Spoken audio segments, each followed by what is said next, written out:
Olá, muito bom dia. Agora 10 horas 3 minutos, horário de Brasília. Pois é, estamos entrando no ar com mais uma edição do nosso a revista radiofônica aqui da Jovem Pan, que traz informação, prestação de serviço, entretenimento, tudo isso no papo dessa turminha do rádio brasileiro da quarta-feira, dia 29 de novembro de 2017. Sejam muito bem-vindos. Será que eu canto ou eu solto a marchinha aqui, ó? Como é que é? Canto então? Claro, canto. Ei, você aí, me dá um dinheiro aí. Não, põe a música, me dá um dinheiro aí. Ei, você aí. Me dá um dinheiro aí, vai. Me dá um dinheiro aí. Você gosta, né, Silvão? Você gosta, né? Eu tenho, né? Mas a pipa do vovô... Não sobe mais. Não sobe mais. É isso aí, olha aqui, ó. Escutem só essa.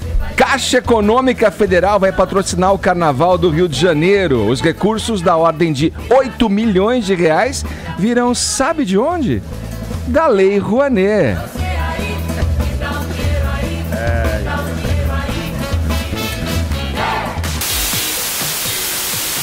Uia! Porra! Quem cala consente? Empresário Joesley Batista silencia em CPI no Congresso e houve uma série de provocações, viu? Pois é, o deputado Carlos Marum, aquele da dancinha pró-Temer, disse que ele, Joesley, era um mafiosinho de terceira categoria e aí resolveu que era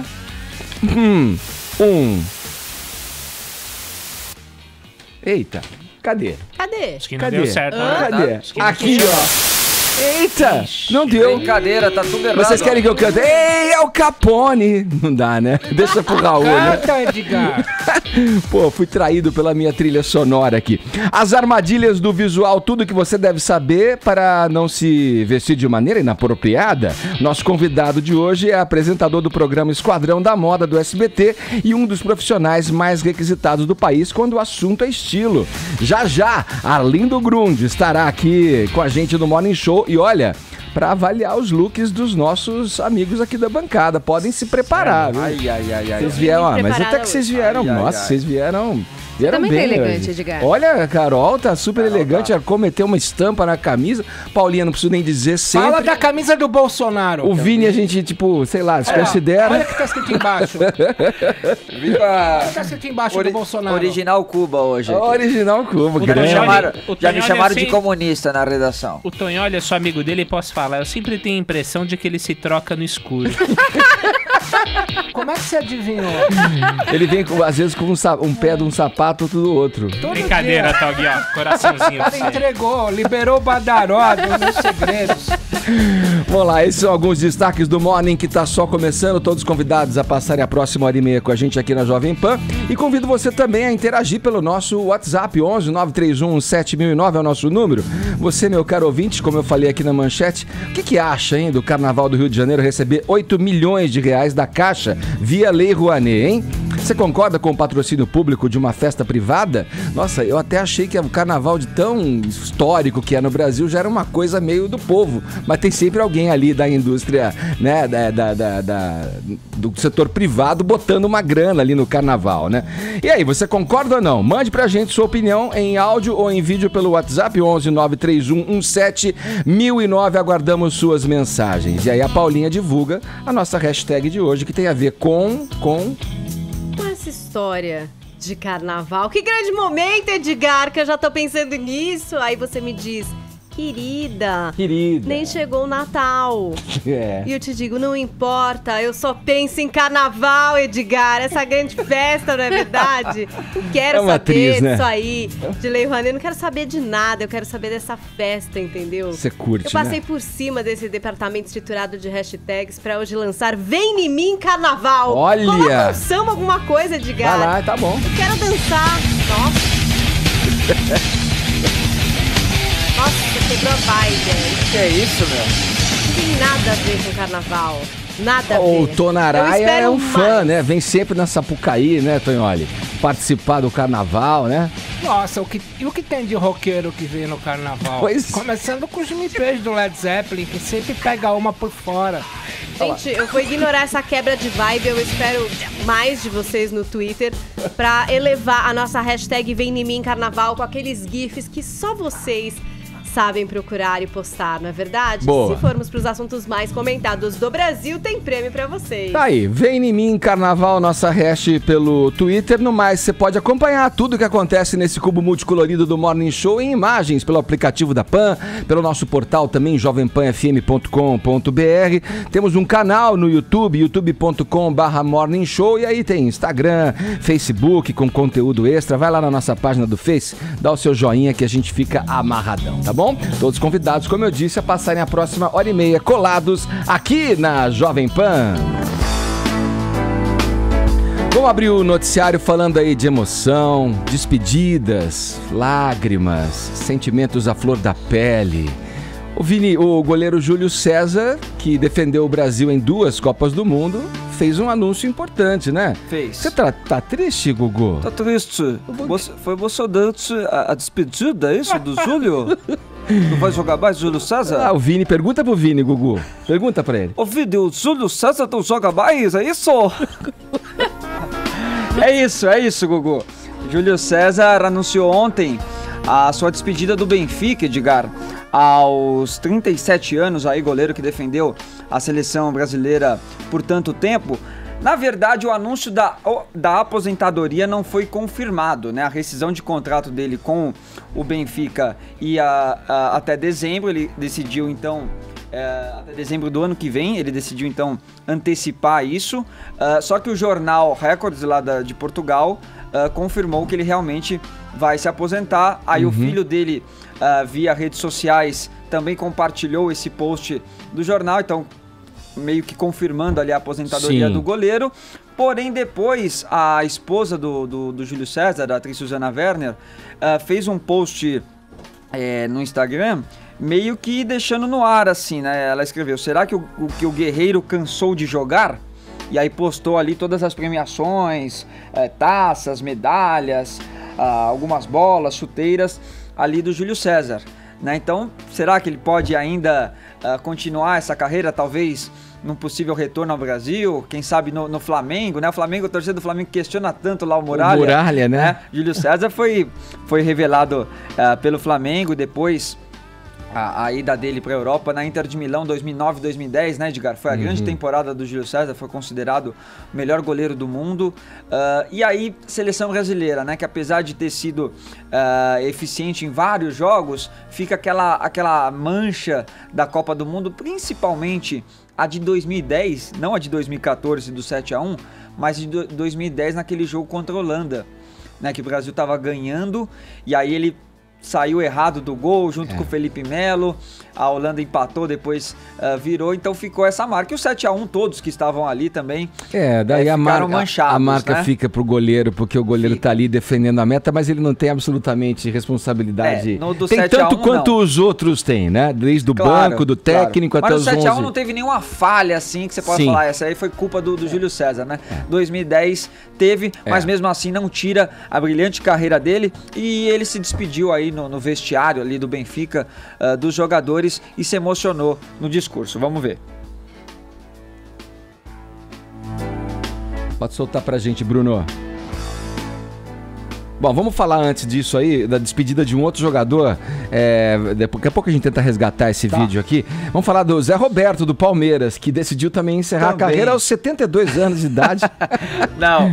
Mas o corpinho do Zé Roberto tem fala sério, hein? É invejável, né? É invejável, forte pra caramba. O físico do Zé Roberto, a obsessão que ele teve, foram 23 anos aí de carreira, né, Edgar? Ele que se aposentou aos 43 anos, revelado lá na Portuguesa em 94, levou a Portuguesa a uma final de Campeonato Brasileiro em 96, né, que perdeu para o Grêmio, mas uma carreira brilhante também, passagens por Real Madrid, pelo Bayern de Munique, lá ele conquistou 7 títulos nacionais na Alemanha, né, e depois no retorno ao Brasil também, grandes passagens pelo próprio Santos, também chegou a uma semifinal de Libertadores, pelo Grêmio, e agora essa última passagem pelo Palmeiras, onde ele foi campeão da Copa do Brasil, foi campeão brasileiro, e o Zé é aquele exemplo, né, Edgar? Não só como profissional, mas também um exemplo de liderança, de ser humano, né? E de um cara que deve servir realmente de referência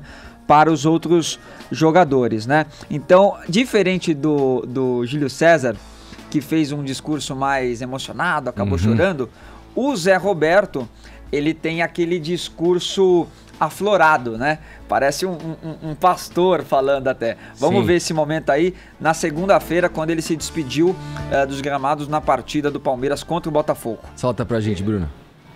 Eu saio daqui nessa noite, não apresentando pra vocês conquistas, fama, títulos, dinheiro. Não. Sabe por quê? Porque a fama, um dia ela vai embora. Lixo. Um dia, os títulos, ele é esquecido. Então o que eu quero fazer com vocês aqui nessa noite é que as minhas credenciais, se um dia elas vão ser esquecidas, eu quero jogar credenciais minhas dentro do lixo. Porque Ô, louco, velho. Olha aí, falou que nem um reverendo mesmo, né? E continua, ó. Nesta noite, Vai ser uma palestra do TED, né? Não é? Ele é evangélico, né? Ele é evangélico? Ele é evangélico. Ah, agora eu entendi. E as medalhas, eu jogo ela no lixo. Ó, toda uma Sabe por encenação. quê? Porque um dia isso aqui acaba, é esquecido. Mas o que eu quero deixar nessa noite aqui é um legado. Porque o legado, ele arrasta.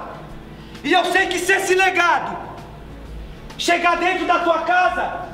Pô, aí, tá aí. Pô, e os caras olhando pra ele ali, né? Bem atentos, né? Depois ele fala até da situação do país também, que as pessoas precisam servir de exemplo, né? Quando você serve de exemplo dentro da sua casa, isso contagia o bairro, e aí do bairro você contagia o país, né? Querendo falar que cada um tem que fazer a sua parte. E o Zé Roberto vai continuar também no Palmeiras, Edgar, porque ele foi anunciado ontem como assessor técnico, né? Vai ter um trabalho ali mais administrativo, junto com o Alexandre Matos, que é o diretor de futebol, ao lado dos jogadores. Realmente o Zé Roberto parece ter esse perfil aí que vai agradar ali dentro do vestiário. E nós tivemos um problema técnico, então, né, com o vídeo do Júlio César, jeito, mas né? Parece que nós temos agora. Tá rolando, vamos lá, Bruno. O Júlio César se despedindo do Benfica. Um mês que eu venho pensando. E agradecer aqui a cada um de vós que está aqui dentro, né, nesse Move em Área, pela essa viagem.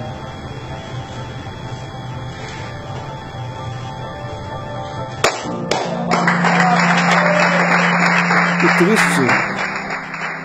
Chorou o Júlio. Emocionado, pô. É um momento importante na carreira, né, do jogador. Paulinho ontem falou aqui, expressou aqui uma frase que é difícil parar, né?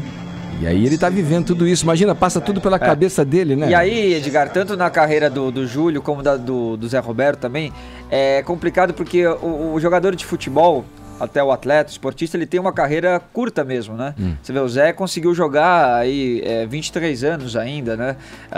No alto nível, né? É uma exceção, né? Acaba sendo uma exceção. Tá ali sempre exposto a lesões, né? Então é complicado e o cara não quer perder isso daí, né? Não quer perder o vestiário. Claro que tem a questão do dinheiro também, que é muito dinheiro que eles ganham, mas tem uma questão do vestiário, de fazer o que gosta também, e não é fácil parar nessa profissão. Falado. Seguimos adiante aqui, ó. O assunto agora é política. Em relatório enviado ao Supremo Tribunal Federal, a Polícia Federal diz que há suficientes indícios de que o ex-ministro Gedel Vieira Lima, seu irmão Lúcio Vieira Lima e a mamãe deles também cometeram crimes de associação criminosa e lavagem de dinheiro. Zé Maria Trindade, a Polícia Federal, concluiu a investigação sobre aqueles 51 milhões de reais encontrados em um apartamento em Salvador, mas ainda há muitas perguntas, muitas questões sem resposta, né, Trindade? Bom dia para você aí em Brasília. É isso, muito bom dia, Edgar, bom dia a todos. Quase que a Polícia Federal aí pede o indiciamento da mãe deles por gestação de quadrilha, né? Negócio meio complicado. Esse caso aí emblemático, que eu nunca ouvi falar, de impressão digital em dinheiro, né? Pela primeira vez a Polícia Federal, através de uma tecnologia nova, conseguiu identificar quem pegou no dinheiro. E aí acabou chegando a Gedel Vieira Lima, ao irmão dele, que é deputado federal, Lúcio Vieira Lima, e o Job Ribeiro, que virou o personagem da história, né? Depois vamos falar dele. Primeiro do inquérito. A Polícia Federal entendeu que houve mesmo a lavagem de dinheiro e diz que os 51 milhões de reais encontrados no apartamento vazio, era a mobília do apartamento, malas de dinheiro e caixas de dinheiro, né? Isso veio de dinheiro ilegal, de irregularidades, de corrupção, e isso no inquérito da Polícia Federal. E diz também que não há nenhum indício de que esse dinheiro seja de atividades legais, porque ninguém faz isso, recebe o salário e guarda em caixa em apartamento vazio. Esse é um inquérito que vai, portanto, para a Justiça. A novidade do inquérito é que implica pela primeira vez, de uma maneira oficial, o irmão de Gedel Vieira Lima. Gedel está preso na Papuda, aqui em Brasília, e brigou com Joesley Batista e foi chamado de volta de gordo, se considerou ofendido com esse... O diálogo foi mais ou menos assim. Imagina as excelências lá na cadeia, né? Eu vou te matar, seu FDP, você me denunciou. Aí o outro grita de lá, cala a boca, gordo. Aí ele ficou ofendido com o gordo. Se chamar de bandido já está acostumado. Essa né? galera que costumava se gladiar em outras arenas, né? O negócio tá cômico até, né, Trindade? Os caras tudo na cadeia brigando, se encontrando ali e fazendo um corpo a corpo, né? E para o desespero do Gedel é que essa figura chamada Job Ribeiro, que é a parte frágil da história, isso é muito comum aqui em Brasília, era aquele faz-tudo do gabinete. Inclusive, contava dinheiro, que contar dinheiro é um trem muito chato, né?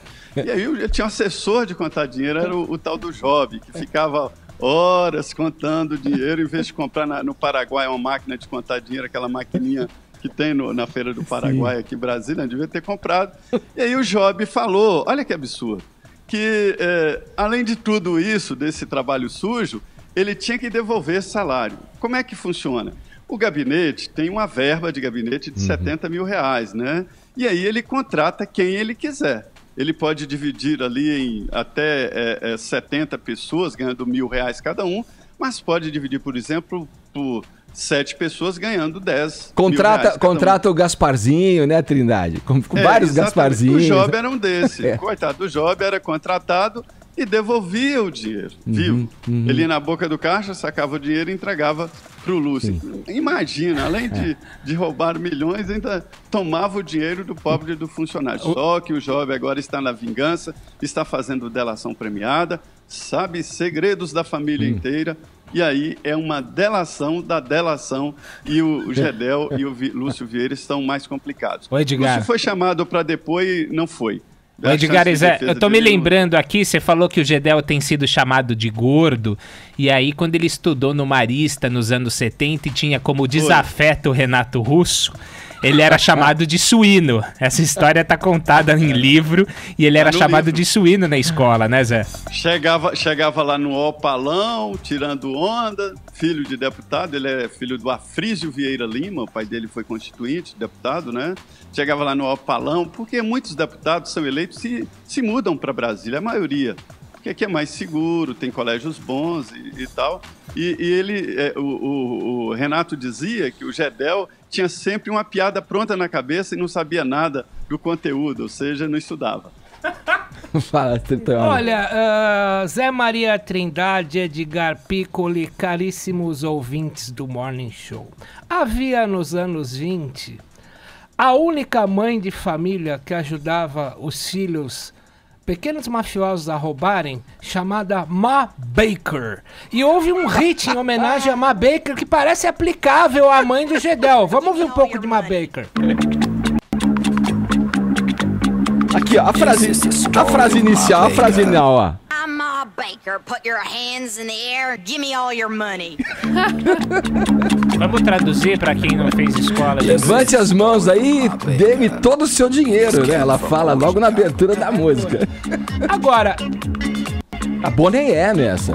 Cobrindo Polícia Federal desde 88, Zé Maria Trindade, eu aprendi uma coisa, meu caro ouvinte, a desvelar, a tirar o véu da Polícia Federal. Então, deixa eu te mostrar como a Polícia Federal atua nos bastidores. Em 2012, quando a Polícia Federal fez uma greve e a Advocacia Geral da União, por meio do senhor Adams, considerou a greve ilegal, em seguida foi vazado o dossiê da Operação Porto Seguro, que envolvia a suposta amante do Lula, Rosmary Povoa Noronha. A Polícia Federal perdeu a greve e divulgou o dossiê. Meus caros ouvintes, se você pegar os jornais de hoje, vocês vão ver diluída uma notinha em que o senhor Segovia, o diretor da PF recém-possado, amigo do Sarney, do Jucá e por aí vai, e colocado do Eliseu Padilha e colocado no poder por eles, o senhor Segovia está pedindo ao Temer que conceda um regime de aposentadoria especial só para policiais federais. E você sabe por que ele está pedindo isso? Isso é uma denúncia. Para não continuar no rastreamento das notas do Gedel, porque sabe-se que rastreando quase todo o dinheiro veio de bancos do Brasil na cidade de São Paulo. Isso só não vai... Isso está identificado no inquérito já. Isso só não vai avançar se o Temer conceder a aposentadoria privilegiada para os policiais federais. Então, o senhor Segovia está dando um sinal claro de morde e assopra. É assim que as sucessivas direções da Polícia Federal operam, mas não é declaradamente, é assopradamente. Agora, Tonholi, fica a pergunta, né? Se isso acontecesse em outro cenário, por exemplo, na Europa, nos Estados Unidos, por exemplo, qual seria aí o desfecho? O que aconteceria? Não, vamos ver o caso do Trump, quando tinha um diretor do FBI que investigou as relações dele, do genro, etc., com a história do vazamento de e-mails secretos da Hillary Clinton. O diretor do FBI continuou investigando e foi demitido. Ou seja, aqui ninguém vai investigar certas coisas, porque é absolutamente seletivo, para se manter no cargo. Volto a dizer, leiam nas entrelinhas o pedido de aposentadoria que está nos jornais em poucas linhas hoje, pleiteado, solicitado, postulado, vindicado pelo senhor diretor da Polícia Federal, e vocês vão ver o sinal. Decifra-me, eu te devoro. E assim, né, Zé, Brasília vai se tornando cada vez mais naquela atmosfera de balcão de posto da Polícia Militar, né? Os inquéritos comendo solto, né, as acusações.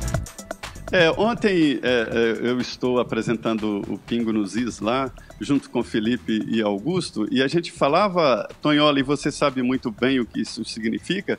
Antigamente o nosso trabalho era árduo demais, a polícia vazava alguns dados, nós fazíamos as matérias, então eram criadas as CPIs, né, que investigavam e tal, e finalmente o Ministério Público entrava e tal. Hoje está tudo muito pronto, tá ali, essas coletivas dos procuradores trazem todos os detalhes e tal. E a coisa ficou explícita, e o trabalho investigativo continua, mas ficou menor diante do volume de informações que vem a cada operação destas.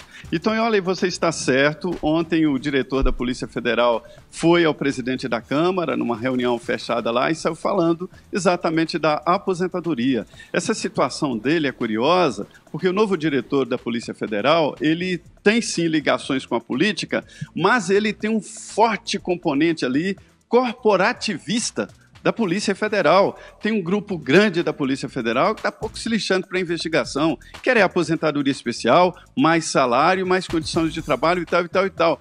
Esse grupo, e ele já foi candidato a presidente da associação, perdeu dos delegados, né? E esse grupo vai apoiá-lo. Esse grupo da Polícia Federal quer aumentar salário, aposentadoria especial, essas reivindicações próprias das corporações por aqui, né, Tonholi? Bom, haja visto o que fizeram com o Lula quando ele derrotou, não que o Lula não mereça, mas quando ele derrotou a greve da Polícia Federal. Falado. Obrigado, viu, Trindade? Bom trabalho pra você, um abração. É isso, obrigado, muito bom dia a todos. Vamos para os destaques internacionais. A ONG Human Rights Watch publica hoje um relatório que cai como uma bomba para o governo da Venezuela. Os detalhes com você, Carol Ercolim. Pois é, essa Organização Internacional de Defesa dos Direitos Humanos realiza pesquisas, realiza relatórios com certa constância e divulga hoje para o mundo que as forças chavistas usaram tortura e estupro contra os manifestantes, né? Quem é contra o governo. E esse relatório, foram feitas diversas entrevistas, mais de 120 pessoas relataram então esses abusos de todo o gênero. As testemunhas relataram ter sido obrigadas a, por exemplo, comer alimentos com fezes e cinzas de cigarro. Ao menos um depoente disse ter sido estuprado com um cabo de vassoura. E aí, choques elétricos, coisas de tortura mesmo. As prisões arbitrárias são as coisas mais leves que foram relatadas nesse relatório hoje que o mundo acaba conhecendo. Uma cópia foi enviada ao Tribunal Penal Internacional e à Organização dos Estados Americanos. A intenção é que esses depoimentos sirvam para que alguns países da região, incluindo o Brasil, imponham algumas sanções dirigidas a autoridades do governo venezuelano responsáveis pelas torturas e abusos. E aí algumas punições, de fato, sejam feitas, sejam colocadas em prática. Canadá, Estados Unidos, União Europeia já aplicaram algum tipo de sanção. O Brasil está ali muito mais cauteloso. Itamaraty tem tomado algum tipo de ação só por conta do Grupo de Lima, que reúne esses países aí para discutir a Venezuela. Então o Brasil, que é um país muito ligado ao país vizinho aqui, tem ficado muito na moita nessa questão, apesar de insistentemente a gente acabar divulgando notícias em relação às atrocidades que têm acontecido lá na Venezuela. Esse relatório aponta 7 autoridades que são listadas como responsáveis diretas pelos abusos, entre elas o presidente Nicolás Maduro, que inclusive está aí, né? Quem sabe pode se reeleger. Ele não fala abertamente sobre isso, mas tem eleição no final de 2018 e ele já diz que um bolivariano com certeza vai assumir. E ele, pode ser, quem sabe, eu não descarta essa possibilidade, se coloca aí para ficar mais uma vez no poder. E a gente lembra que o Brasil está sendo muito influenciado por essa crise, tem muito venezuelano chegando ao Brasil, né? Boa Vista está sendo inundada por imigrantes que estão chegando aqui, não tem como fazer. Todas as instituições de saúde, de ensino ali estão sendo inchadas. O Brasil está lidando de uma maneira muito passiva com essa situação, que tem ficado cada vez mais grave, e relatórios como esses apontam justamente nesse sentido, de que a bomba está ficando cada vez mais a ponto de explodir mesmo, né? Uma situação irreversível. Falado. Vamos aqui, ó. A cantora Rihanna e outras famosas estão engajadas pela libertação de uma mulher de 29 anos que cumpre prisão perpétua nos Estados Unidos. Vamos lá, Paulinha. Quem é Cyntoia Brown? Então, a gente tem que entender um pouco do caso dela, Edgar. Ela foi julgada em 2004, sentenciada à prisão perpétua por um crime que ela cometeu aos 16 anos. Ela foi sentenciada à prisão pelo assassinato de um homem, e ali eles entenderam que foi prostituição e roubo seguido de morte, né? O que aconteceu. Só que durante o julgamento dessa menina, Edgar, foi se entender um pouco mais da história dela. Essa menina, quando adolescente, aí perto dos 16 anos, ela foi abduzida, digamos assim, por um cara e mantida como escrava sexual, né? Uso de droga, esse cara obrigava ela a se prostituir, e numa dessas incursões aí, a prostituição, que ela conheceu a vítima, o Johnny Allen, um cara de 43 anos, que ofereceu dinheiro para transar com ela. Ela aceitou, foi para casa desse cara. No discurso dele, ele mostrou armas, né? E por um passado dela, depois também... Por que descobriu, Edgar, sobre essa menina? Que ela foi adotada super jovem, provavelmente foi abusada sexualmente quando criança, mantinha relações sexuais. Enfim, era uma história muito confusa, de uma infância muito confusa dessa menina. E na situação que ela se encontrou ali na casa do cara com essas armas, o que ela conta é que ela achou que ela ia ser morta, entendeu? Que ela era um nada, ela estava ali com aquele homem, ela se sentiu ameaçada e por isso ela matou ele. E no caso, ela fugiu não só dele, mas também do cara que a mantinha como escrava sexual. Então foi essa história que veio à tona nessas imagens que vocês estão vendo. foi o documentário que começou a suscitar essa conversa aí a respeito da prisão dela, um documentário de 2011. Ela tava fazendo um depoimento. Que traz o depoimento dela, traz também os primeiros 7 anos dela na prisão e esse estudo, essa busca sobre o passado dela, essa conversa com a mãe biológica que bebeu durante a gravidez, que abusava de drogas, depois a mãe adotiva que não conseguiu estabelecer um diálogo com a menina, não sabia aí desses abusos sexuais que estavam acontecendo na vida dela, enfim, o que acontece? Essas celebridades, tem a Kim Kardashian publicando coisas sobre isso, a Rihanna, tem também a Cara Delevingne, que é modelo e também atriz, a Lauren Jalgary, que é do Fifth Harmony. O que elas dizem? Que, na verdade, elas acreditam que a justiça falhou com essa menina, né? Falhou em dar essa prisão perpétua. Ela não tem como recorrer. Alguns especialistas acham que com 15 anos de cadeia ela poderia pedir, né, uma revisão da pena. Mas o que falam aqui é que não, que demoraria aí muito mais tempo para ela tentar fazer isso. Ela sairia da prisão com mais de 60 anos, né? Caso saísse, caso fossem, enfim, mudar aí o que aconteceu com ela. É uma questão delicada, Edgar, e esses documentários que falam sobre crimes e prisões nos Estados Unidos, desde Making a Murder, entre outros também, criticam um pouco a justiça dos Estados Unidos, né, algumas questões, e é isso que essas mulheres estão querendo chamar a atenção. Será que ela foi tão culpada assim? Por que não se levou em consideração todo esse passado, tudo isso que estava acontecendo com essa menina, e julgou-se ela como adulta, né, aos 16 anos, por isso que ela foi sentenciada à prisão perpétua, né, por assassinato e prostituição. Até depois, no Tennessee, eles mudaram a lei, depois desse caso, e uma menor agora não pode ser julgada por prostituição, porque muito provavelmente, como no caso dela, estava sendo obrigada a fazer isso, né? Não era uma escolha, ela não estava se prostituindo porque ela queria.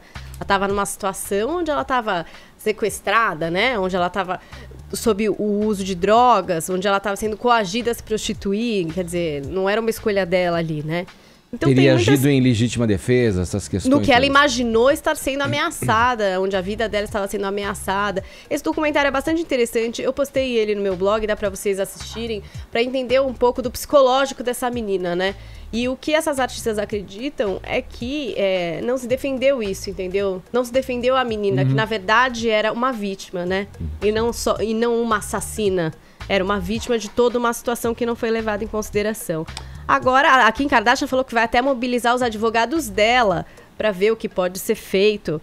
Mas, enfim, ainda está nessa situação, de pouco se sabe do que pode acontecer com essa menina. Ela tem 12 anos aí de pena.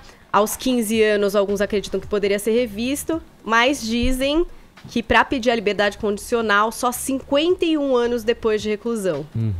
Que seria essa história dela poder tentar só depois dos 60 anos de idade. Então é essa a história dessa garota. Vale a pena ir lá no meu blog para assistir esse documentário, para entender um pouco melhor do caso da Cyntoia Brown. Ok. Agora 10h36, horário de Brasília. Vou dividir com vocês, queridos ouvintes, mais uma oferta das concessionárias Citroën. Tive na Citroën durante esse mês e tem coisa bem interessante por lá. Dá uma olhada.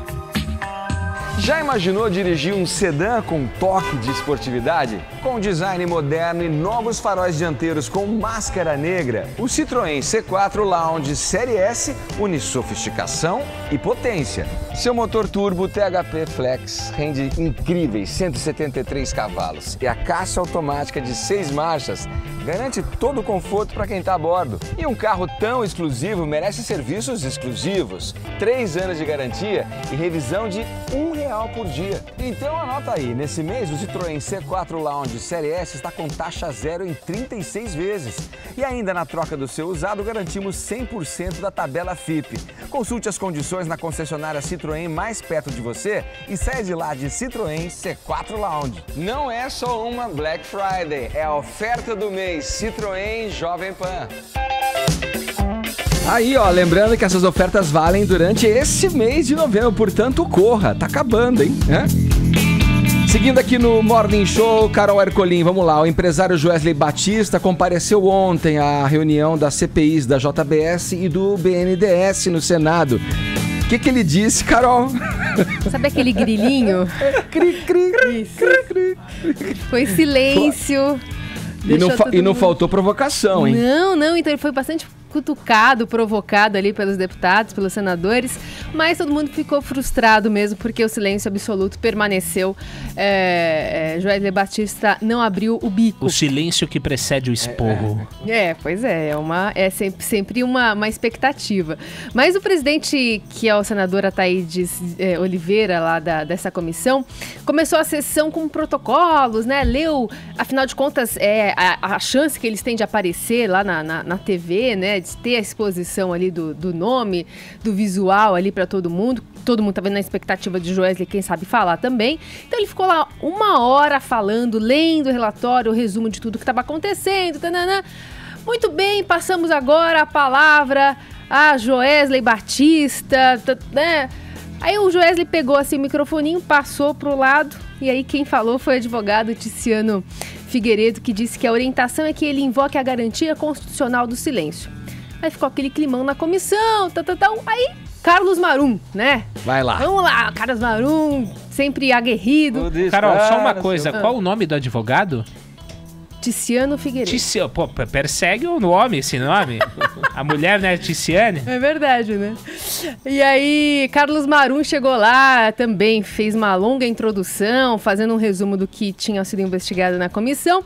E aí, aí sim, Carlos Marum chegou cutucando muito mais o empresário, e é isso que a gente vai ouvir nesse trechinho que a gente separou aqui pro ouvinte Morning Show. Eu acho que o senhor não é tão bandido quanto o senhor confessa ser, sinceramente. Eu vejo aí, eu acho que o senhor não é tão bandido quanto o senhor confessa ser, sinceramente. Empresário arrojado, com investimentos importantes para o país. Citei até um investimento importante no meu estado, há milhares de empregos. Mas o senhor chegou num momento que o senhor que era um mafiosinho de terceira categoria, resolveu achar que era o Al Capone. E daí? Porra!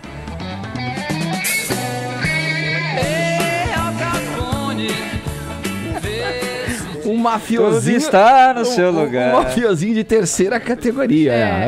Olha lá, agora ele vai passar a palavra pro Joesley. Diante disso, aqui está, que está sendo o caminho que esse relator entende, salvo que alguém venha aqui se defender, porque tá aqui. Se alguém quiser se defender disso, que compareça. O senhor não quer dizer nada em sua defesa? Bom dia, eu me mantenho em silêncio, Excelência. Aí fica aquele climão, e aí, enfim, os deputados tentaram, os senadores tentaram, mas é isso que ficou na comissão. Foi ótimo. E aí, o engraçado também que a gente pode analisar é a composição dessa CPMI, porque a gente tem ali o próprio Marum, que recebeu R$103 mil da própria JBS na campanha de 2014, e estava ali cutucando o próprio Joesley Batista. Que gratidão, pô. Né? Lógico, tem que fazer ali, porque afinal de contas não é todo mundo que tem essa informação e lembra disso com tanta clareza. O próprio Bernardo Melo Franco lembrou hoje na Folha, o próprio João Rodrigues também declarou ter recebido R$7.500 da JBS na última eleição, também provocou, disse que todo mundo caiu na tentação na própria armação, e teve também piadinha sem graça. A gente separou uma do deputado Paulo Pimenta, do PT do Rio Grande do Sul. Vamos ouvir. O senhor Joesley é uma pessoa que conseguiu coisas que ninguém imaginava. O senhor Joesley conseguiu fazer o Roberto Carlos comer carne. O cara que consegue fazer o Roberto Carlos, que era vegetariano, comer carne numa propaganda, é um cara poderoso. Análise incorreta da Carol, piada com graça. E a presidente essa foi boa, vai. Tem humor, então, Carol. Exatamente, é aquele negócio que você tá ali, porque tá todo mundo sério num clima, o cara joga uma dessa pra fazer uma piadinha sem graça ali. Mas enfim, serviu, né, pra dar uma descontraída, pelo menos nessa como CPMI. diria o Tony Ramos, o outro anunciante da JBS, esse pessoal aí tá querendo achar ovo em pelo, meu. Agora, o senhor Joesley, ele faz parte, no contexto recente da brasilidade, daquilo que o presidente Lula quis inventar para mostrar para o mundo, quando a economia sob o governo dele crescia bem por causa do Fernando Henrique, ele precisou inventar 2 próceres, 2 garotos propaganda de que o capitalismo brasileiro produzia ricos. Ele produziu o Eike Batista e produziu o Joesley, com uma contrapartida, dinheiros infindáveis fornecidos ou pela Caixa Econômica Federal ou BNDES, pelo Fundo de Investimento da Caixa Econômica, o FIFGTS, ou pelo BNDES, pagando as taxas devidas para o PT e inclusive para o PMDB, cujo cão de guarda é o senhor Marum, que espevitou ele ontem. Agora, eu acho muito engraçado que a capacidade de transmutação desses políticos, porque sabe como é que é, né? O caso do Joesley Temer tá parado enquanto o Temer for presidente. A hora que ele sair, vamos ver quem ri por último. É uma sucessão de o roto falando do rasgado, né? E ainda o próprio presidente da CPMI já disse que vai convocar ainda nessa CPMI que não deu em nada e não tá dando, Lula, Dilma, Palocci, Cunha e Henrique Meirelles na próxima semana. Vamos ver o que vai dar. Agora 10h47, horário de Brasília. E hoje o papo é com Marcelo Lage, do Formaggio Mineiro, que vai contar pra gente como que em 8 anos eles conseguem crescer 100% ao ano. O ano passado o faturamento era de 1,7 milhões, esse ano a previsão é para 3,6 milhões, 22 colaboradores e no mercado extremamente concorrido. Conta pra gente, Marcelo, como é que o marketing ajudou você a crescer e chegar aqui?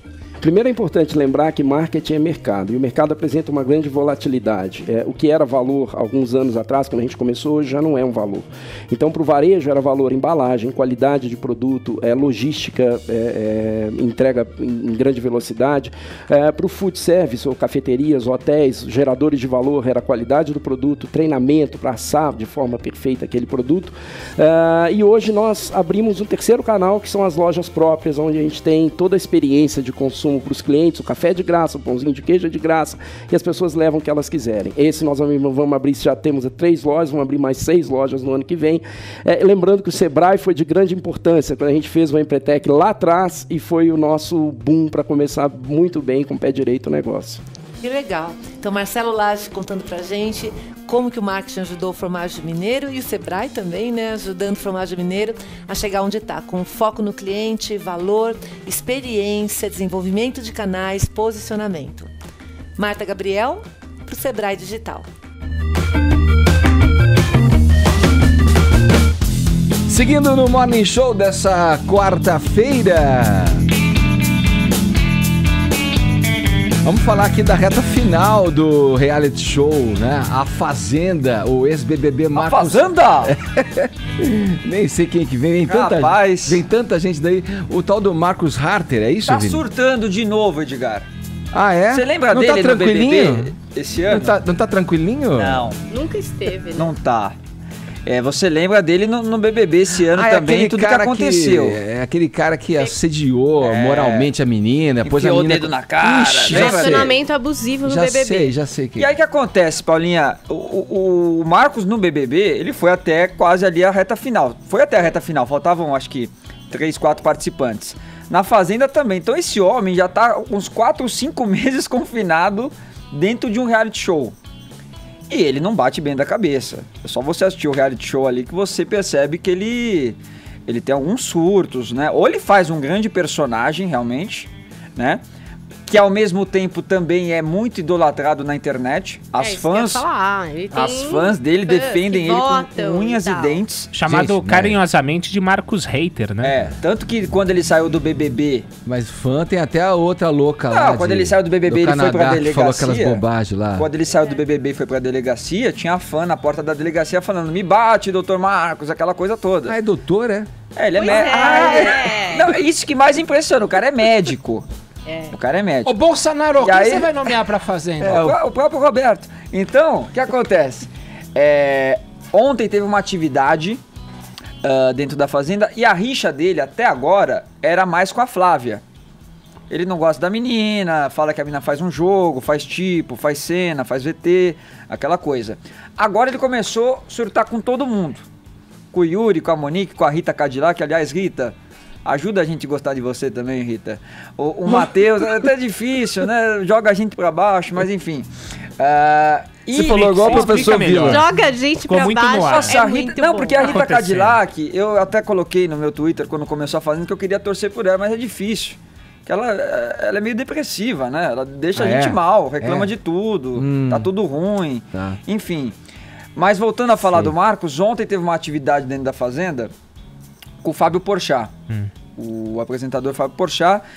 A Record ainda não mostrou a cena completa, aliás, um erro da edição da Fazenda, né? Não pode uma coisa que acontece na tarde, né, num reality de confinamento, 24 horas, você deixar para exibir no dia seguinte. Então ontem eles exibiram só uma chamada do que aconteceu. Tinha uma atividade lá que eles tinham que encher balões. A Monique não estava conseguindo encher, passou para o Marcos. E aí o Marcos falou que se ele soprasse ali o balão dela, ele ia contrair hepatite B. A Monique não gostou, obviamente, daquilo, né? Achou o comentário extremamente ofensivo. Teve uma discussão muito forte e aí ela teria cuspido na cara dele, né? Essa cusparada não gera expulsão na Fazenda, a gente já sabe, porque teve aquele caso da Andressa Urach, lembra? Que sobrou cusparada naquela edição lá e não aconteceu nada com nenhum dos participantes. Mas isso a gente vai ver hoje melhor na edição de quarta-feira. Eu acho um erro da Record, eu acho que hoje, ainda mais com as redes sociais, né, tudo ontem já repercutiu, né, todo mundo querendo ver a cena, eles deixam para quarta-feira, acaba esfriando, né, hoje teria que passar o desdobramento, né, o que aconteceu depois dessa situação. Mas vamos ouvir então um desses momentos aí de Marcos Harter nessas discussões. Estão falando até que ele está realmente surtos ali de psicopatia dentro da Fazenda. Só pra aí. Vai saber, né? Ué, Soniva passa hepatite B, não vou soprar aí, isso aqui. Não tá, não respeita ninguém. Ué, eu nem posso ter? Brincadeira. Nojo. Nojo. Cuidado, senão vai pegar hepatite. É você. Você pensa que você é louca? Eu sou mais que você. Vou fazer o teu jogo. Vai se tratar quem tem doença, que é você. E não é hepatite, não, é na cabeça. Não é não. Vai vender voto. Pau no Porra! Brincadeira, ao vivo! Vendo! Sou! E você é o quê? O mau caráter! Essa é a chamada, né, da Record, porque vai ser exibido hoje. Meu Deus! Então é só chamadinha. Achei que parecia tem que mais tiro coisa, uma hora, tem mais coisa por aí, né? E tem essa outra também que a gente pode ouvir, Edgar, que é realmente com a grande rival dele no jogo. Aliás, a vitória da Fazenda deve ficar entre os dois, ou o Marcos ou a Flávia, né? A final vai ser no dia 7 de dezembro. Vamos ouvir uma briga aí dos dois. Eu vejo os jogos, eu vejo. Podre, você é podre. Você já se olhou no espelho? Podre, podre. Me vejo todos os dias. Me vejo todos os dias. Você olha pra mim o tempo todo, meu amor. O tempo todo, como eu escovo o dente, como eu acordo, como eu respiro, como eu falo com o bicho. Começa a se olhar no espelho. Olha pra ti, começa mulher sem bunda. Tá louco? Começa a se olhar achando o máximo. Argumento, não é? Mulher sem bunda. Não, só pérolas, hein? É realmente assim. Grandes pérolas da... Momento cultural da Fazenda. Esses que acaba... ficam enchendo o saco da pois gente. Pois é, né, Tog? Depois bota esses lixos aí no lá, ar. aí, aliás, só tá saindo na mídia porque é lixo, né? Se fosse certinho, não teria repercussão. Não teria repercussão, não teria Cadê audiência. Cadê a Bíblia, rapá? Porra! Podia ter uma leitura depois, né? Mas é verdade, a Record que prega esse lado evangélico aí, né? Às vezes falam de alguma pessoa que vai lá na Record, essa aí não pode porque mostra a bunda, não sei o que. E na Fazenda o que mais tem é isso, né? Taca-lhe pau, né? Não dá pra entender. Vamos lá, 1 minuto para as 11 horas, horário de Brasília.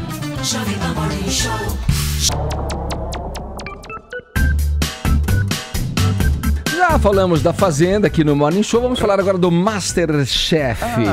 Um outro reality show de sucesso, só que esse no canal Band, né, Paulinha? Isso. Tá na reta final o programa, hein? Reta final dessa segunda edição, né, do MasterChef Profissionais. Já teve tanto MasterChef, né, Edgar? Dos 357, essa é a segunda. Pois é, e não para um atrás do outro, que prova que o MasterChef é realmente a menina dos olhos.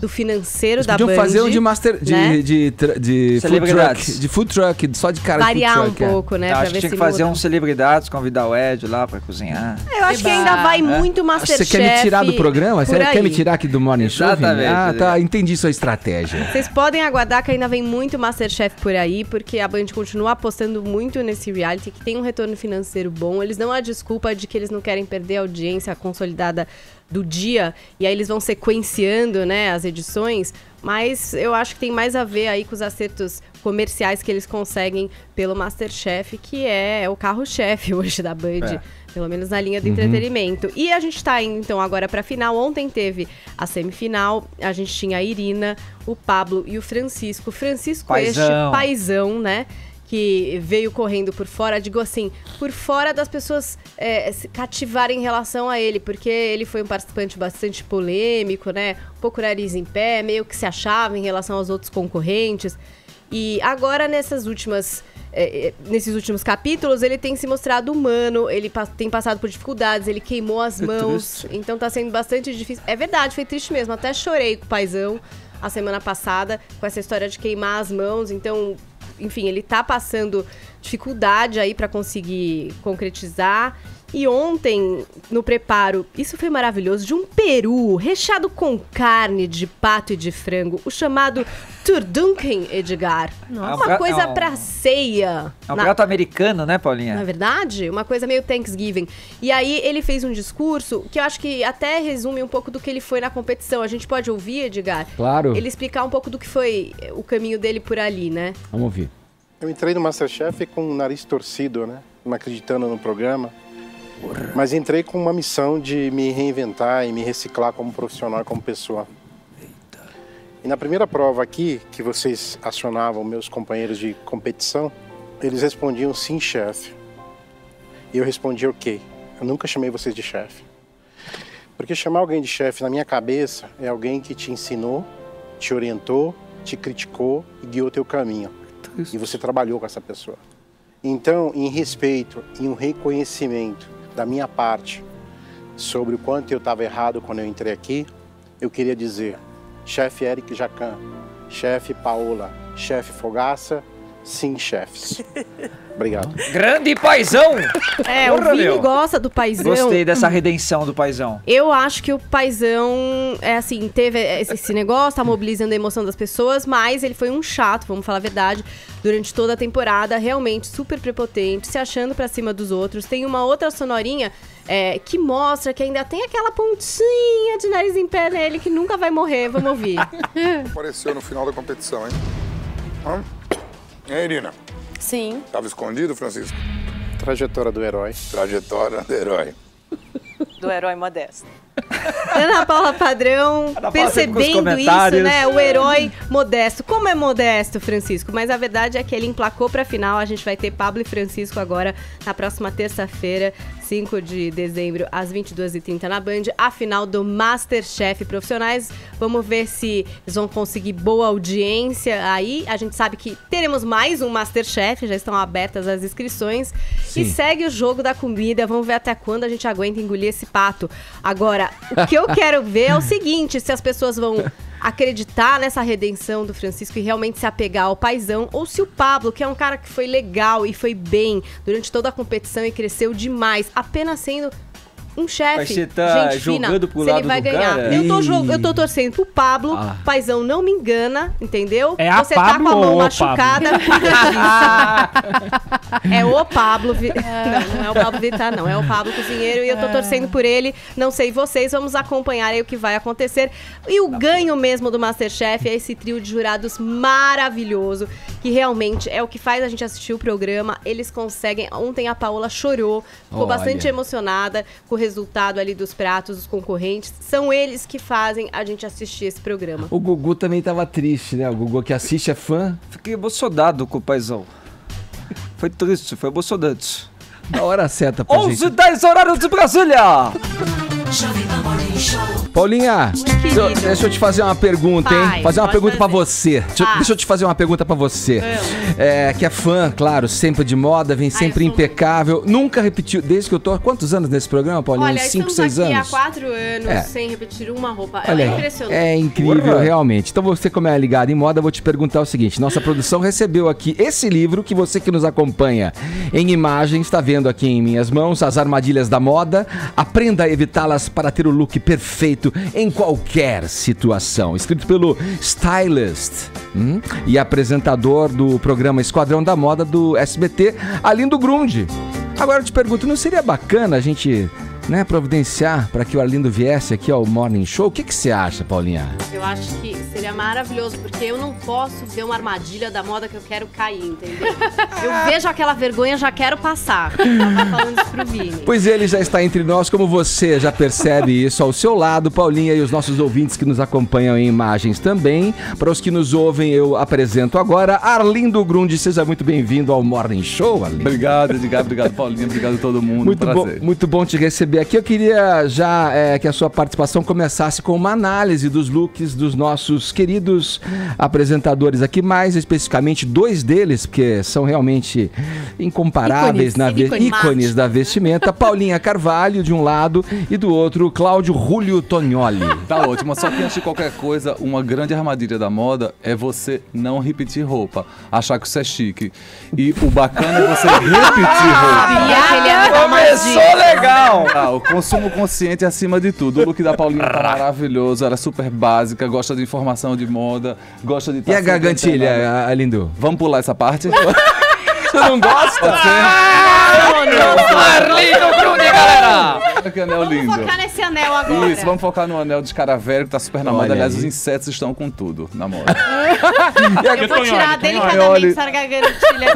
Dá uma desfilada pra gente. Tonholi. Dá uma olhada. É muito style, gente. Essas tatuagens daí, você pode andar pelado, meu filho. Não tem problema nenhum. Eu adorei esse contraste da modernidade da tatuagem com Apolo. Ficou maravilhoso. Obrigado. Eu sabia. É um tiozinho arrojado, né, Tonholi? Fala sério. Eu diria meio básico, né? Vamos lá, Arlindo. Arlindo tá lançando o livro aqui, como eu falei, mostrei aqui já no Morning Show. Eu gostei muito do que eu vi, especialmente porque você diz que a moda não existe, dentro da moda não existe certo e errado. É tudo uma questão de estilo, como você comprova aqui, falando do Tonioli, que ostenta as suas 500 tatuagens aqui. É uma questão tudo de adequação, na verdade, né? Mas aí moram também armadilhas, não é isso? Exatamente. Quais são, por exemplo? Numeração errada, por exemplo. Mulherada sempre acha que tem que vestir 38. E aí eu me pergunto, quem foi que disse que 38 é padrão de elegância?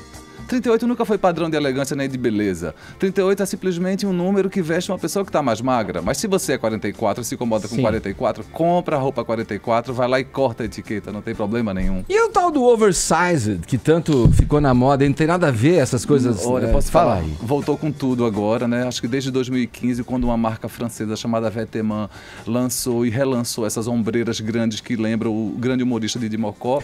Então isso veio muito forte agora. Então a gente vê moletom grande, camisa grande, calça grande. É claro que vai demorar a chegar aqui no Brasil ainda para a grande massa, né? Haja vista que a calça curta nos homens começou a chegar aqui agora e na Europa ninguém usa mais. Você, aquela que deixa a canela de fora. Você tá usando. É incrível. Não, eu tô usando uma Capri, que é um pouco mais curta do que a calça curta. Ô Arlindo, reproduzindo uma pergunta que tá logo no comecinho do livro, quando falo de armadilha, falo do quê? Eu falo de tudo aquilo que deixa a pessoa desconfortável, que você coloca só porque a moda tá lhe impondo, entre aspas. Por exemplo, cores como o rosa e o amarelo estão super na moda e eu não tenho nada a ver com essas cores e eu quero usar. Entrou numa armadilha porque não tem nada a ver com você. Mas como a gente vai descobrir que não tem nada a ver com a gente? Ué, é só você usar o seu bom senso, pensar na sua personalidade, ver qual é o seu estilo e principalmente se olhar no espelho. Agora ela tá demais hoje, a Carol. Tá. Esse camisão tá aí tá incrível. Nossa, tá, olha. Pode abrir mais um botão. Peraí, meu. Apoiado. Aqui apoiamos, não apoiamos? Sim, então apoiamos. Claro. Aqui com a gente, olha só, com a gente também aqui compondo a nossa bancada, ela que está quase sem voz, Manu Carvalho. Na verdade, não é que eu tô sem voz, eu tô fazendo a sensual pro Arlindo. Pra ver desejosa. Pra ver se eu fico chique ou não fico. Você sempre é Arlindo sempre todo Fashion Week, né, como a gente fala de moda, a gente sempre brinca dele analisar o meu look. Só que é engraçado. Ele gonga muito você, Manu? Ele gonga Então, não, ele é sempre generoso. Ele é sempre muito generoso, mas é engraçado alguém te analisar. A gente tem o programa Hit and Hate juntos aqui na rádio, né? E a gente tem os estilos completamente diferentes, né, Arlindo? E mesmo assim, você consegue analisar de uma forma inteligente e entender o que eu gosto e o que eu não gosto. Hoje eu tava falando que o melhor look pra quem tá doente com febre é preto e cinza. Tem isso? Não sei. Não, mas acho que ficou, trazer alegria. Eu falei, para, mano, o preto e cinza não, você vai ficar triste. Quer dizer, não é que o cinza e o preto remetam à tristeza. Em algumas culturas até sim, mas... Pra mim é sempre chique. Preto e cinza é chique. Mas tá gripada, coloca um vermelho, coloca um azul turquesa pra poder levantar essa energia. Eu só queria dizer que o meu nariz já tá vermelho. Se eu colocar uma blusa vermelha, não vai dar muito certo. Rena de nariz vermelho, maravilhoso. Pode ser ótimo. O microfone mas da Jovem posso Pan? falar de armadilhas da moda, que é um assunto que a gente tava falando antes? Faz uma pergunta, Manu, pra ele. Exatamente. Vendedor de loja te coloca muito em armadilhas, Arlindo? Olha, inclusive tem um capítulo dedicado ao vendedor. Louco. Porque o cara ou a mulher, eles têm o poder de sentir quando a gente tá carente. Quando a gente precisa daquele afago, daquelas palavras que ninguém nunca vai falar pra gente, mas ele tá ali pra dizer. Ou seja, essa calça 38 em você que veste 46 ficou maravilhosa. E aí o que acontece? Sua autoestima vai lá em cima, você fica feliz, sai dali acreditando que o cara tá falando a verdade. E nunca vai usar a peça, né? Ou nunca vai usar, e quando cai em si, você vê que fez uma grande bobagem. Então, é muito melhor o vendedor dizer, olha, essa tendência não foi feita pra você, esse look não foi feito pra você, do que ele te empurrar, bater a meta. Eu entendo, vendedores, que vocês precisam bater a meta mensal, mas é muito melhor fidelizar o cliente do que repelir o cliente. Mas não tem consumidor que gostaria de ouvir justamente o que o vendedor...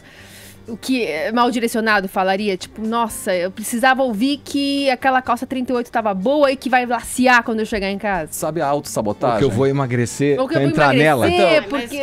Mas aí é melhor procurar uma prostituta, né? Olha, eu vou te falar uma coisa. Psicólogo. Existem duas pesquisas. Uma que fala que a mulher veste 38 porque ela acha que ela vai emagrecer sempre. E depois de 6 meses, se ela não usa 38, ela não vai voltar a usar. E o homem porque ele tem um preconceito cultural de entrar no provador e comprar... e provar roupa, então ele acaba comprando sempre G e GG, porque tem a certeza que vai ficar bom, e aí não fica com cara de desleixo. Nos anos 90, bem no comecinho, eu li uma matéria no New York Times, nunca vou esquecer, falava sobre a moda dos mendigos, genial, mostrando que aí com a onda de pós-moderno, de citações do antigo recente, o mendigo acabava pegando roupa que o cara não usa mais há 40 anos e ficava num style. Você já teve esse olhar de... Olha, eu vou te falar uma coisa, a moda agora está exatamente voltada para isso, que é o conceito do upcycling, o conceito de ressignificar as peças. A gente entra numa loja, de repente a gente vê uma camiseta toda rasgada e furada. Vetements, né, que é uma das marcas francesas que a gente sempre fala no Hit and Hate, é uma das marcas que aposta muito nesse conceito de desconstrução, né, Arlindo? Exatamente. E aí você entra na loja, vê aquela camiseta toda furada e você não entende porque é a peça mais cara da loja. Porque simplesmente tem um conceito ali, tem uma ressignificação, talvez aquela peça já tenha contado uma história e tá ali na loja contando uma nova história. Tem muitas lojas que estão fazendo isso. Mas agora. não é fake essa história, porque minhas camisas que furam, minhas camisetas, meu tênis que fura, que eu continuo usando, ele foi gasto por mim. Ele tem a minha cicatriz ali. Tudo bem, mas se você botar num brechó, por exemplo, para vender, vai começar a contar uma nova história com outra pessoa. E hoje em dia tá muito na moda isso. Você comprar uma peça de brechó, pintar, ressignificar, colocar uma aplicação. É muito bacana isso. Agora, Arlindo, e a questão da sensualidade da mulher brasileira? Caímos em muitas ciladas por causa disso? Cai sim, porque a mulher brasileira, ela já é sensual por natureza, Paulinha, já tá no DNA dela. Por mais que a mulher diga, eu não sou sensual, você é, minha querida, porque você mexe o seu quadril, você arruma o seu cabelo, você gesticula, a mulher brasileira gesticula. Então, o que acontece? Na hora que você coloca uma roupa curta, justa, drapeada e transparente ao mesmo tempo, as pessoas talvez não percebam qual é a mensagem realmente que você quer dar, porque eu costumo dizer que a roupa é a primeira comunicação não verbal que a gente tem com o interlocutor. Então, imagina, você é uma pessoa super clássica e tá lá usando o seu vestido curto, justo, drapeado, bem piriguete mesmo, E você quer o quê? Que a pessoa tenha qual imagem de você? É óbvio que depois, quando a pessoa começa a conversar e começa a entender o que você é, tudo aquilo pode mudar. Aquela cortina cafona ou sexy ou vulgar pode cair por água abaixo. Mas é impressionante como você percebe que a roupa, ela passa uma mensagem. E é óbvio que isso não quer dizer, Paulinha, que o homem tem que desrespeitar a mulher só porque ela está usando uma mini saia e um vestido curto no transporte público. Muito pelo contrário. Ô Arlindo, por falar nisso, oi, Gabi. sensualidade, sexo sem ser vulgar, ultimamente eu tenho usado Coisa louca, né? aquela coisa louca, eu tenho utilizado aqueles kimonos, né, que remete às geishas japonesas, com body liso, simples também, as pernas de fora.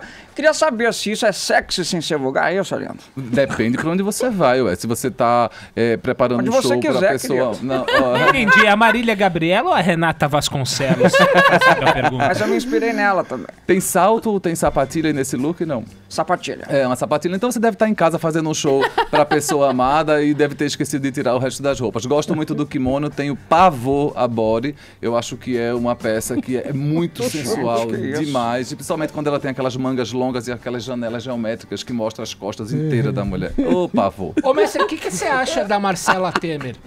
É a primeira dama, né? Sim. Loura, bonita. Eu adoro que quando ele não quer responder, ele simplesmente deixa no ar, assim. Falou, e já tem falou. hate, ele Clássica, sempre clássica. faz isso. Ah, ele é meu, loira, responde linda, aí a né? pergunta do Tonholi, ô Loura, Grunge, bonita, pô. clássica, primeira dama. Respondi. Se veste bem? Clássica. Isso, é bom. Clássica é que eu acho que pra idade Não arrisca, dela, não arrisca. ela podia arriscar um pouco mais. Mas tudo bem, a primeira dama. Tem Ô que Arlindo, dela. fala um pouco sobre as armadilhas em relação ao que o senso comum dá como certo. Por exemplo, roupa preta é elegante, no Réveillon tem que usar branco, Nem sempre. jeans vai bem com tudo. Nem sempre. Hoje ele tá que tá, hein? Olha, roupa Conta. preta, todo mundo fala assim, vou usar um pretinho hoje porque vai me emagrecer. Pretinho básico. Se usa o preto na modelagem equivocada, você não vai emagrecer, você vai parecer muito maior. E outra coisa, em algumas culturas o preto remete à alegria, em outras culturas o preto remete ao fúnebre, ao luto, né? Então a gente tem que entender isso também. Então o preto ele pode sim ser uma armadilha nesse sentido, de você querer usar preto, mas colocar um monte de sobreposições, um monte de tecido e acaba ficando maior visualmente. Ô, Arlindo, sapato tem que combinar com cinto ainda? Ele tá louco. Depende, viu? Sapato combinado Todas com as cinto dicas. é uma coisa mais pros clássicos. Mas hoje em dia, tanto pro homem quanto pra mulher, tem tanta diversificação no produto, no mercado, que você pode usar, por exemplo, um sapato caramelo com um cinto marrom, você pode usar um cinto azul com um sapato branco, por que não? Você tá com o teu bicolor aí, Tonholi? Tem um bicolor aí. Não, sapato bicolor é o máximo, gente. Sapato de golfista, né? Nossa, é incrível. Sabe uma pergunta que eu acho legal? Quais peças, por exemplo, que você tem que ter no seu closet, tanto homem quanto mulher, que não vai cair nunca numa armadilha? Olha, eu acho que o blazer de linho é uma boa oportunidade para você investir numa peça que nunca vai cair de moda e você nunca vai cair numa armadilha. Mas, Arlindo, o blazer amassa muito, o linho amassa muito. Eu sei, minha gente, é uma propriedade natural do tecido. E quanto mais amassado, mais bonito ele fica. Então não se preocupa que você acabou de passar o linho e ele está amassado de novo, porque é uma propriedade natural do tecido. Agora você falou desse delay, né? De que as coisas que estão na Europa demoram muito para chegar aqui. E existe toda essa miscelânea, porque vai existir sempre esse delay, existem as pessoas que estão mais antenadas à tendência, existem as pessoas que vão tentar procurar ficar antenadas e não vão conseguir ou vão ficar muitos anos depois. E esse cotidiano que a gente vai tentando buscar algumas referências. Como lidar com tantas, ao mesmo tempo, de tantos anos que estão aí misturadas a gente tem que pensar na o nossa seguinte, sociedade? Carol, as tendências elas aparecem primeiro em determinados grupos, em determinadas marcas de luxo. É assim que uma moda vira uma tendência. E por que ela demora a chegar na maioria das pessoas? Porque nem todo mundo tem acesso a essa marca de luxo. E aí quando essa tendência chega no fast fashion, que normalmente hoje em dia já é quase que no mesmo momento, a gente não entende como, claro que a gente sabe, mas não precisa falar, o que está na marca de luxo está no fast fashion ao mesmo tempo. Só que existe uma qualidade, existe um caimento diferenciado quando você paga um pouco mais na roupa. Então, o que acontece? Hoje em dia todo mundo fala, ai, que roupa feia, a tal da Pantacu que apareceu há 2 anos. Que roupa feia, que roupa feia. Que é isso? Pantacu é Uma calça curta, uma pantalona Isso, uma pantalona curta, uma calça mais solta curta. Sim. A mulherada, ai, que coisa feia, eu não vou usar. Gente, hoje não tem uma mulher que não tem uma Pantacu no seu guarda-roupa. Você não tava tem? com uma ontem. Amor, vamos providenciar uma pra você? Aquilo é uma Pantacu? Pois é. E o que é feio hoje, na moda, moda pode ser bonito daqui a 1 ano, 2 anos. Então eu acho que é você entender o seu estilo e ver quais são as tendências que tem mais a ver com você. Se você tiver possibilidade de comprar, ótimo. Se você não tiver, melhor esperar chegar na loja mais baratinha. O Arlindo, me interessa aqui, tenho curiosidade na parte social da coisa. Nós brasileiros, temos uma roupa típica ou não? Se você pegar aquela imagem de uma camisa mais tropical, estampa meio florida, meio Augustinho ali, Carrara, é isso? Aquela coisa mais, né, tropical, assim, com aquela calça de linho, meio... Nossa, né? que você tá achando que Fala é aí, chique, a gente tem uma roupa típica? O brasileiro tem sim uma roupa típica. O homem, normalmente, ele tem a camisa a camisaria de botão com manga curta, que eu acho um pavor, porque fica parecendo que você tem asa de borboleta, né? Ainda bem que ninguém tá usando aqui.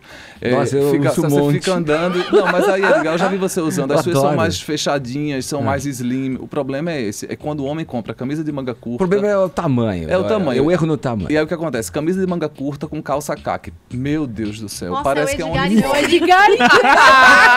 É o Edgar todinho. Edgar Piccoli. Tadinho. É o uniforme do homem brasileiro. vai. E a mulher brasileira, hoje em dia, o uniforme dela é o body e a calça pantacurta. Mas o brasileiro, em geral, se veste bem?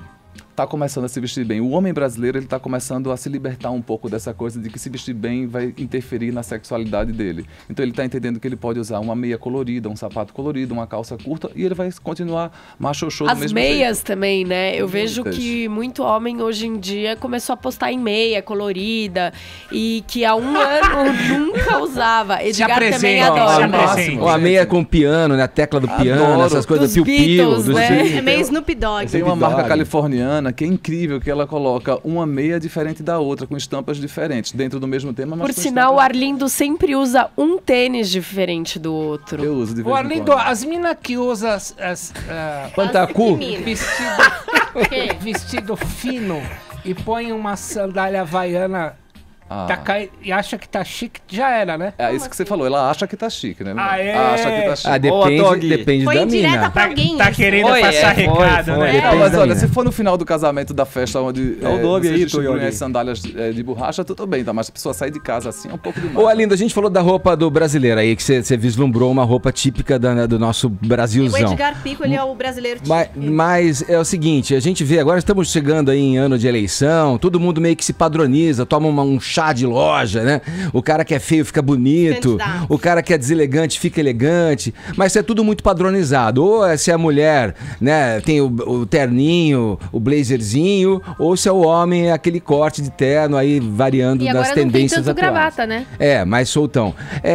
Como é que se avalia os candidatos que a gente tem aí já em mente que vão concorrer? Vai lá, Bolsonaro, se o Lula conseguir concorrer, tem o Ciro Gomes, tem a Marina Silva, o Luciano Huck já saiu do páreo, mas tem aí o Alckmin agora. Alckmin. Desses aí, quem você acha que se veste melhor ou é meio que tudo igual? Não, eu acho que o Alckmin, ele tem sem nenhuma posição partidária nem política, mas eu acho que dentro desse aí que você falou, o Geraldo Alckmin, para mim, é o mais elegante de todos. Isso não significa nem sofisticado, nem descontraído, mas elegante, sabe usar a roupa certa, na hora certa, usa a numeração correta. Eu acho que esse é o melhor de todos. Adequado. Agora não pode ter um movimento inverso aí, o cara se vestir mal, às vezes até de forma deliberada, para atrair votos, exatamente porque está se vestindo mal. Talvez isso possa aproximá-lo do povo ou de certa Tipo, classe. você tá chamando o povo de cafona. Não. É aquela coisa, por exemplo, do Alckmin, teve um ano em que ele, de forma proposital, começou a arregaçar as mangas, né? Então parou de usar... Ficar mais jovial, assim. Ficar mais jovial, arregaçar Mostrar as mangas, que é trabalhador também, né? ao trabalhador. Isso daí é quase uma leitura de semiótica, né? O cara arregaçou as mangas para mostrar que ele trabalha mesmo, mas não é para mostrar que ele é mais jovem ou que ele está querendo trazer um público mais jovem. Não, é para mostrar realmente, o subtexto é esse, eu trabalho, eu arregaço as mangas. É que minha pergunta é, às vezes o candidato ali, o cara tá postulando uma presidência e tá vestido tudo certinho, não pode passar impressão pro telespectador ou pro votante, olha, esse cara é muito certinho, muito correto, se veste que nem um Mauricinho, esse não tem ligação com o povo. É aí que eu quero chegar. Eu acho que culturalmente a gente espera uma imagem certa, né? Principalmente de um político. Infelizmente a gente não tem essa imagem certa há anos. Mas eu acho que a busca por trazer esse classicismo dentro desse segmento político faz com que qualquer estilo olhe para aquele homem ou para aquela mulher e entenda que ele pode sim ocupar um cargo público. Mas já quebramos paradigma. Olha o Tiririca aí. O Tiririca chegou para realmente mostrar que terno não elege ninguém. O que elege mesmo é o que está dentro da cabeça. Infelizmente, Infelizmente, nosso tempo terminou. Vou deixar aqui pro Faustão finalizar essa... Não, o Arlindo que faz a minha Aquele meu figurino. O Faustão, aliás, as camisas é ele que indica, né, qual relógio que combina com a camisa. Exatamente. Glorioso Arlindo Grundiville. Isso, obrigado, Faustão. Arlindo, pra gente finalizar, quando o livro vai ser lançado, esse aqui que a gente tá vendo, ó, que você que nos acompanha aí em vídeo tá vendo em minhas mãos, como andam os projetos aí, conta pra gente. Olha, hoje Armadilhas da Moda, às 19 horas na Livraria Cultura do Conjunto Nacional. A partir de janeiro eu começo a rodar o país. Os projetos são vários, continuo com o Esquadrão da Moda. Agora em abril a gente estreia a Roupa Ideal, que é um programa de consultoria no canal Sony, TV fechada. Continuo com agrune.com. Boa. Vem mais um livro. Tá certo. Faz de conta que ninguém viu. Tá aí Arlindo Grunde com a gente aqui no Morning Show. Obrigado, Arlindo. Sorte pra você, viu? Agora, vamos lá, fechando a lojinha. Não temos tempo pra mais nada. Amanhã tem mais, a partir das 10 da manhã, aqui na PAN. Muito obrigado pelo prestígio e pela audiência. Tchau, até amanhã. Você ouviu o Jovem Pan?